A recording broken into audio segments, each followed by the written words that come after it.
நெல்லை மாவட்டம் மூலைக்கரைப்பட்டியில் குளம் உடைந்து ஊருக்குள் வெள்ளம் புகுந்துள்ளது. குடியிருப்புகளை வெள்ளம் சூழ்ந்துள்ளதால் பொதுமக்கள் அவதியடைந்துள்ளனர். இது தொடர்பான விவரங்களை தருவதற்காக நமது செய்தியாளர் பூபதி ராஜா இணைகிறார்.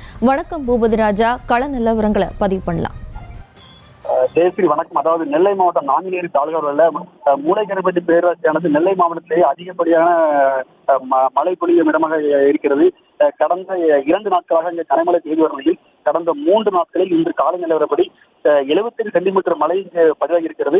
இதனால் தெருக்களில் 6 போல மழைகள் பெருக்கெடுத்து ஓடுகிறது. பொதுமக்களும் வீட்டிலேயே முடங்கி இருக்கின்றனர். இதனிடையே பல்வேறு இடங்களில் மின் கம்பங்கள் சரிந்து விழுந்ததால் மின் விநியோகமும் நிறுத்தப்பட்டுள்ளது.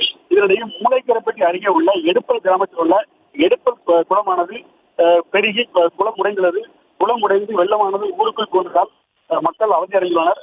மேலும் அத்தியாவசிய பொருட்கள் கொண்டு வரப்படும் வாகனங்கள் ஊருக்கு வெளியே நிறுத்தப்பட்டு அங்கிருந்து பொக்லைன் மற்றும் டிராக்டர் வாகனங்களில் ஏற்றி வந்து